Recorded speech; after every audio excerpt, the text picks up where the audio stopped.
Pagka-uwi namin ni Kimboy ng gabing yon sa kanilang bahay, napasalampak na lamang siya na upo sa kanilang sofa, tsaka siya napabuga ng hangin sa kanyang bibig. May problema ba, anak? Tanong ng ina ni Kimboy na si Odette. Nagulat naman si Kimboy sa biglang pagsulpot ng kanyang ina, dahil akala niya tulog na ang mga tao sa kanilang bahay. Hindi niya rin talaga napansin na naroon pa pala ang kanyang ina. Mom, bakit kising pa po kayo? Balik tanong din ni Kimboy sa kanyang ina, saka siya lumapit dito, saka humalik sa pisngi nito. Tinatanong kita, pero tanong din ang sinagot mo sa akin na bata ka. Sagot ni Odette sa kanyang anak. Napakamot na lamang sa kanyang ulo si Kimboy, kahit di naman yon makati. May problema ka ba, iho? Pwede mo naman sabihin sa akin, baka sakaling may maitulong ako sa'yo. Muli ay tanong ni Odette sa kanyang anak. Napabuntong hininga naman si Kimboy, saka siya bumalik sa sofa upang umupo. Sumunod din naman si Odette sa kanyang anak at tumabi na siya rito. Tell me, what is it? Di na makapaghintay na tanong ni Odette sa anak dahil ramdam niya na meron tong iniisip. Mom, I'm in love. Pero hindi pa po maaari dahil pareho po kaming nag-aaral na dalawa.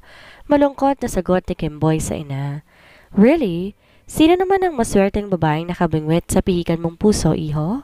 Hindi makapaniwalang tanong ni Odette sa kanyang anak, dahil kahit 18 years old na ito, ay wala pa man lang tong napapakilala sa kanila na naging girlfriend ito.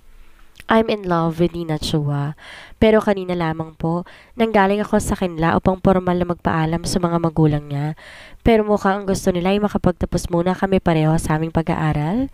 Pag-amin ni Kimboy sa kanyang ina. Panganay na anak si Kimboy na mag-asawang Ronald at Odette Ballesteros. Dalawa lamang din ang anak ng mga ito at ang bunso ng mga ito ay si Stel na nasa high school naman na. Galing rin si Kimboy sa mayamang pamilya na kagaya ni Noah ay magiging tagapagmana at pamamahalaan din ng kumpanya ng kani-kanilang pamilya. Oh, come on! Ang anak pala ng mag-asawang Chua ang bumihag sa puso mo, iho? Nakangiti pang sagot ni Odette sa kanyang anak dahil kilalang kailala nila ang mga Chua dahil sa negosyo ng mga ito. Well anak, tama rin naman kasi sila. Ang mabuti pa nga magtapos na muna kayo ng inyong pag-aaral. Makakapaghintay naman yung love life ninyo at kung kayo talaga, magiging kayo talaga. Mas maganda nga na maging magkaibigan muna kayo at kilalanin nyo palalo isa't isa. Para kapag dumating ng panahon na pwede na kayong magmahalan, kilalang kilala nyo ng isa't isa. Pagpapaliwanag naman ni Odette sa kanyang anak. Tumangutango naman si Kimboy at sandaling napaisip dahil mukhang tama rin ang kanilang mga magulang para mas makilala nga muna nilang isa't isa. Pero isa lamang din ang alam niya at iyon ay wala na siyang balak na tumingin sa ibang babae at tayong sininala lamang ang gusto niyang maging asawa. Anak, huwag sasama ang loob mo ha kung hindi pa pumayag ang mga magulang ni Nina dahil dapat mo rin silang intindihin dahil para sa'yo na rin naman yun, dagdag pa ni Odette. Opo, Mom. Naiintindihan ko po kayo. Siguro nga po dapat maging magkaibigan na lamang muna kami para makilala naman po muna namin ang isa't isa. And don't worry, Mom. Hindi naman po sumama ang loob ko kanina sa mga magulang ni Nina dahil alam ko naman po kung gaano nila kamahal ang kanilang prinsesa. Nakangiti pa na sagot ni Kimboy sa kanyang ina. Tama yan, iho. O siya, sige na. Magpahinga na tayo at gabi na rin naman. Buwaba lang ako para uminom ng tubig hindi ko naman akalain na ngayon ka pa lamang pala umuwi. Sagot ni Odette saka ito tumayo. Sige po, Mom.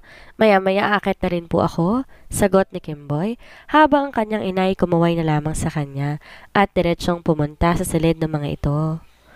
Nang mapag-isa na si Kimboy, muli niyang naalala na magkausap sila kanina ni Nina at naalala niya rin na binigyan niya ito ng bulaklak. Napangiti na nga lamang talaga siya kapag naaalala niya ang maamo at magandang mukha ni Nina. Di na rin naman nagtagal pa doon si Kimboy at umakyat na rin siya sa kanyang silid upang matulog dahil bigla niyang naalala na may lakad nga pala sila bukas nila Nina. Kinabukasan naman, maagang-maaga naman na nagising si Kimboy kahit gabing-gabi na siya nakatulog dahil sa kakaisip kay Nina. At ngayon nga, excited na siyang makasama ang dalaga dahil naalala niya na inaya niya nga pala itong lumabas ngayong araw. Agad na rin niyang tinawagan ng iba pa nilang kaibigan ni Noah para ayain tong lumabas upang mamasyal ngayong araw, pero hindi raw umano makakasama mga to dahil family day ngayon at naiintindihan naman niya yun. O anak, ang aga mo naman ata ngayon na. May lakad ka ba at bihis na bihis ka yata ngayon? Tanong na ni Odette sa kanyang anak nang makita niya ito. Nakapustura pa talaga at parang lalo atang gumapo ito sa suot nitong simpleng t-shirt at maong pants. Mom, inaya ko po kasi na lumabas si Nina ngayon kasama ng mga kaibigan namin. Sagot ni Kimboy at pinagtaasan naman ng kilay ni Odette ang kanyang anak. Anak, akala ko ba maliwanag sa iyong ibig sabihin ng mga tsuwa na hindi mo pa maaaring ligawan si Nina? Pagpapaalala pa ni Odette sa kanyang anak dahil baka magalit ang mga tsuwa sa kanyang anak. Mommy, maliwanag naman po sa akin na sinabi ni na tita at tito. Kaya nga po kasama namin ang mga kaibigan namin eh. At baka nga po kasama rin namin ang kanyang kakambal mamaya. Sagot ni Kimboy sa kanyang ina. Kung gano'n naman pala, edi okay. Basta mag-ingat kayo sa mga pupuntahan ninyo. Mag-iingat din sa pag-drive. Birin pa ni Odette sa kanyang inak. Opo ma'am, mag-ingat po ako. Huwag niyo po akong alalahanin. Nakangiti pang sagot ni Kimboy sa kanyang ina. Kuya, bakit pa hindi ka sasama sa amin? Sumama ka na kasi. Kasama naman namin ang mga kaibigan mo ah. Pangungulit pa ni Nina sa kanyang kuya Noah. Kanina niya pa kasi ito pinipilit na sumama sa kanila pero ayaw talaga nito. Nina, masama nga ang pakiramdam ko.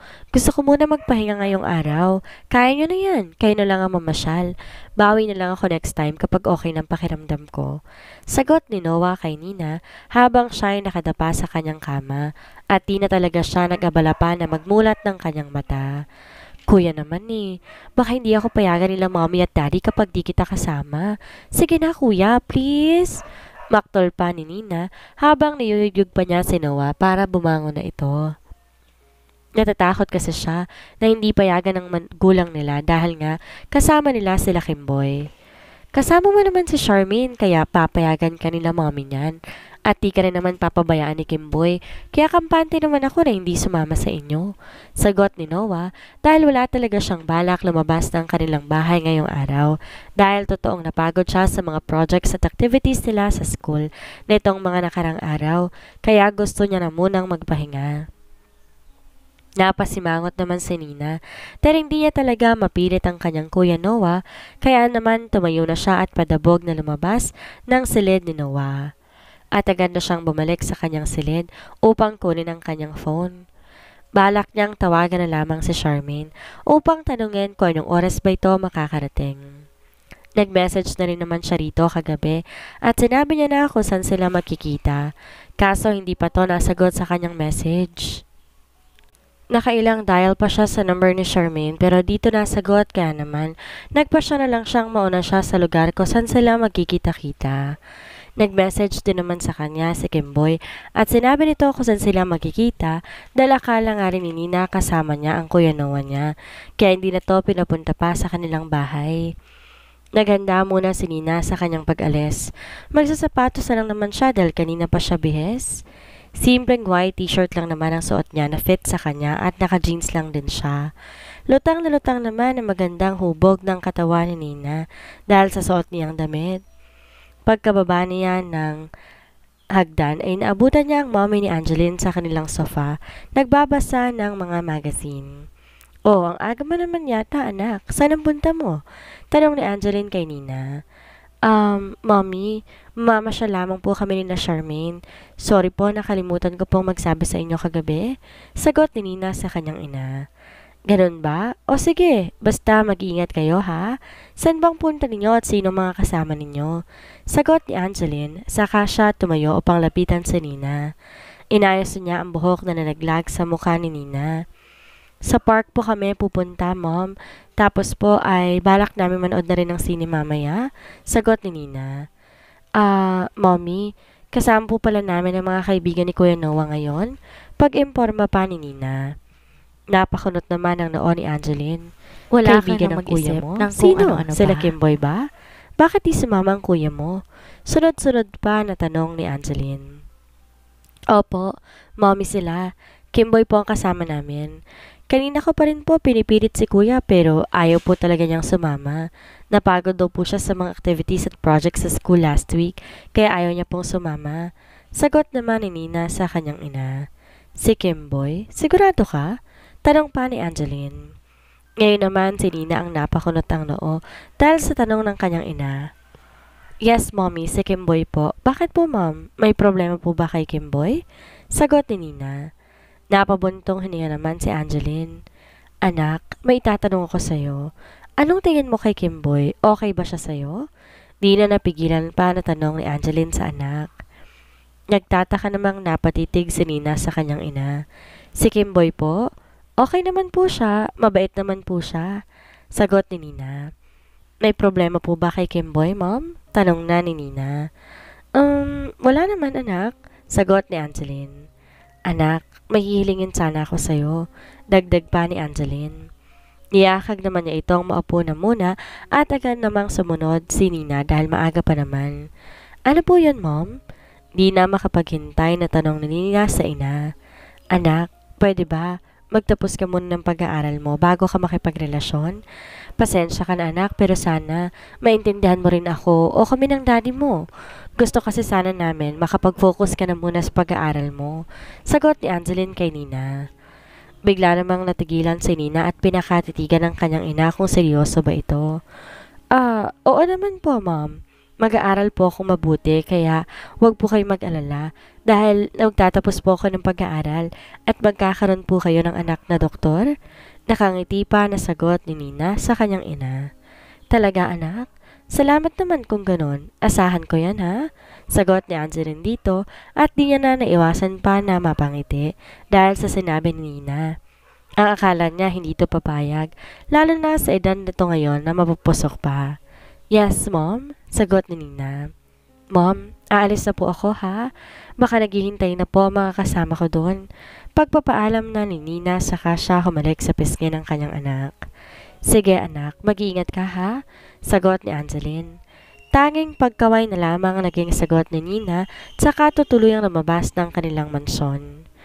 Agad namang tinawag ni Nina ang kanilang driver upang ihatid siya sa park at balak niya na magpapasundo na lamang siya ulit dito mamaya kapag pauwi na siya.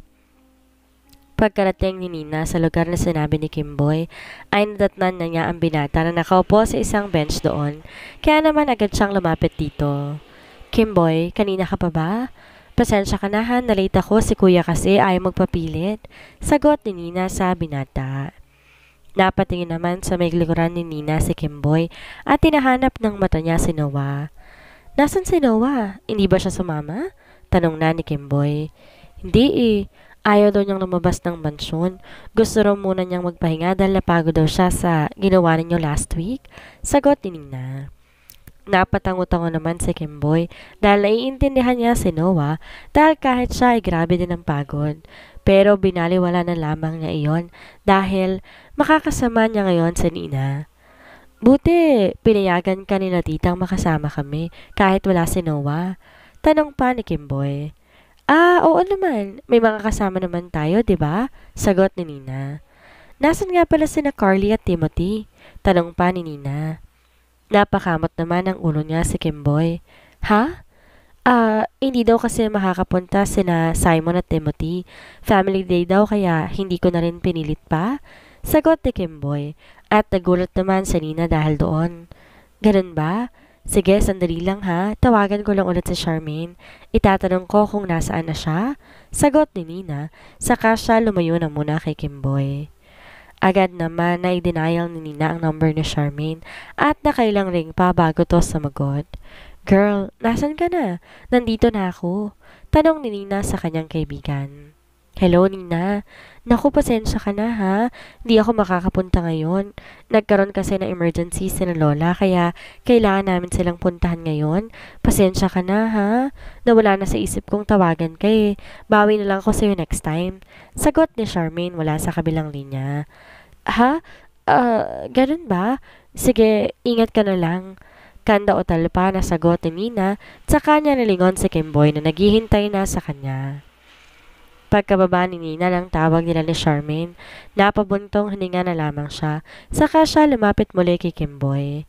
Nasaan na raw si Charmaine? Tanong ni Kimboy. Hindi daw makakapunta si Charmaine. May emergency daw sa lola niya kaya pupunta daw sila doon ngayon, sagot ni Nina. Napatitig naman si Kimboy kay Nina. Saka siya naman ang napabuntong hininga dahil mukhang sila lang talagang dalawa ang magkasama ngayon. Ayos lang ba sa'yo na dalawa lang tayo? Kanda o talpa na tanong ni Kimboy kay Nina. Nandito na naman ako. Sayang naman ang lakad ko. Tara na at wala naman sigurong masama kung magkasama tayo ngayon, 'di ba?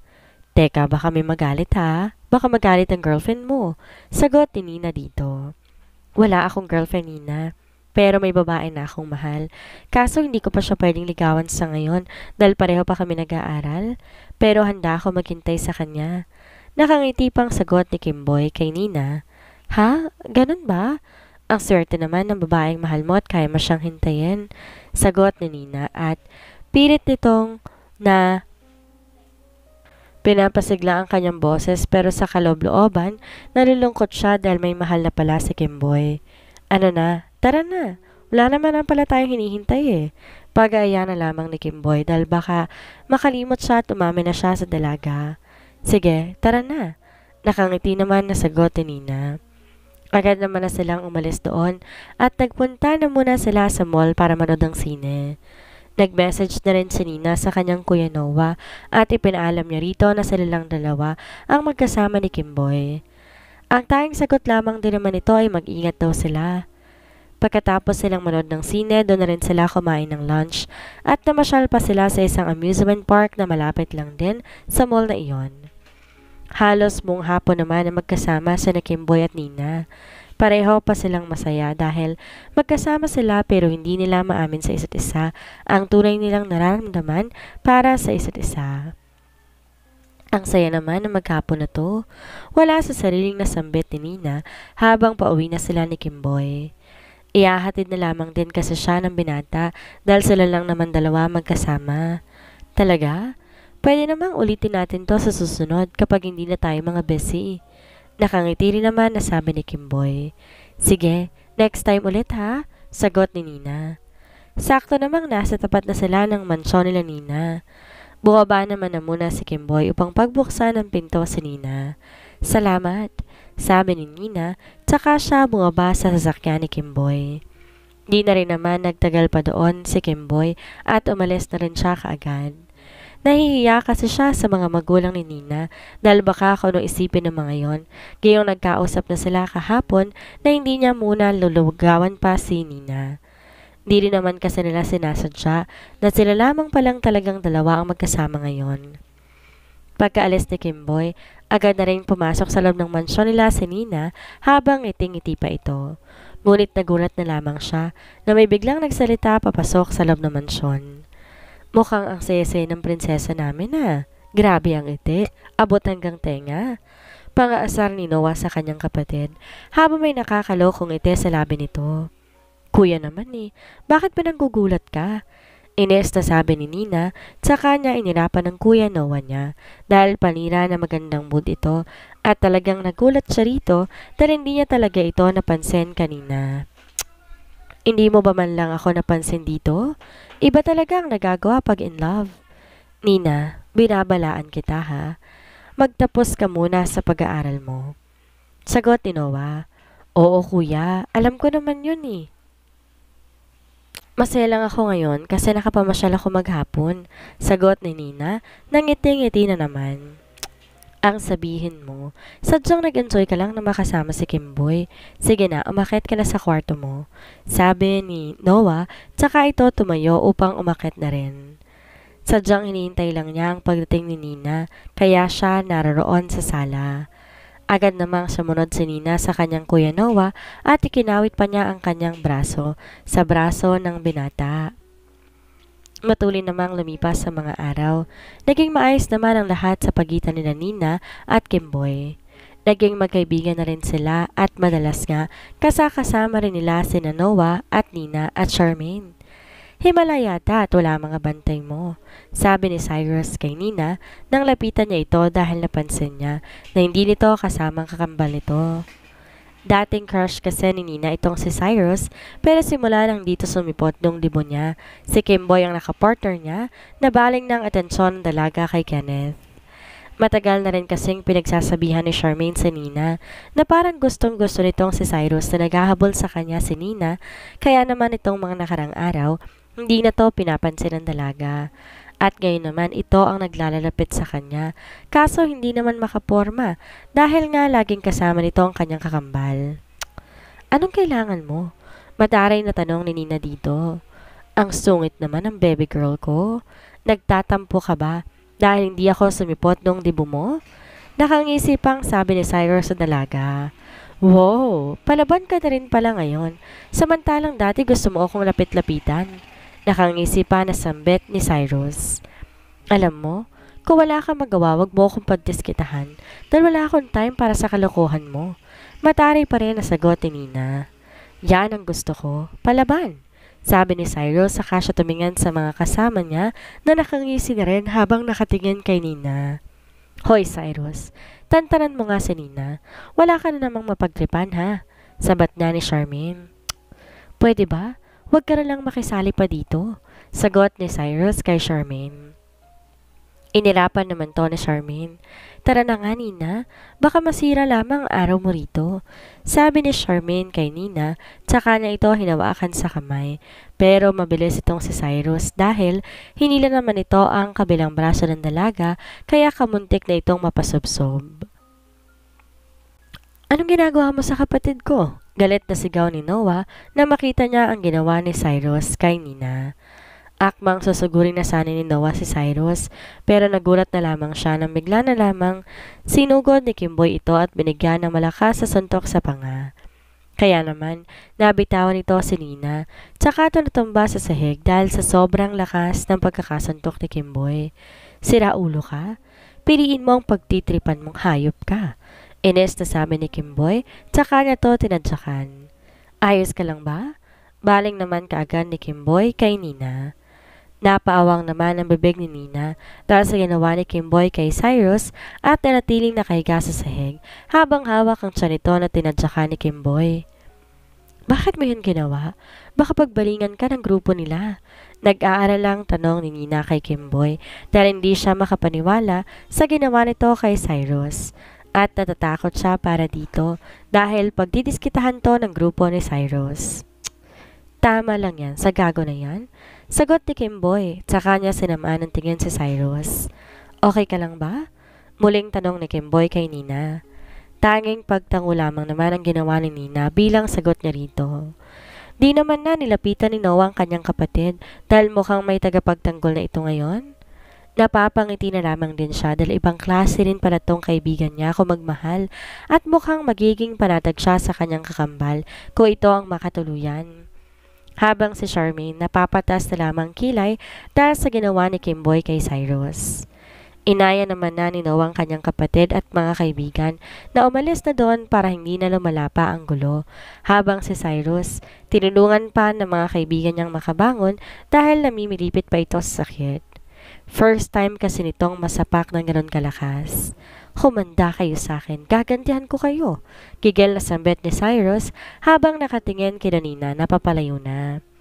Dumiretso naman si Nina sa kanilang madalas na tambayan at doon na lamang nagpahinga dahil mamaya pa naman ang next subject nila. Oo nga pala guys, pupunta ba kayo sa debut party ni Jessie next week? Lahat naman kasi tayo imbitado eh. Tanong na ni Charmaine sa mga kasama nila.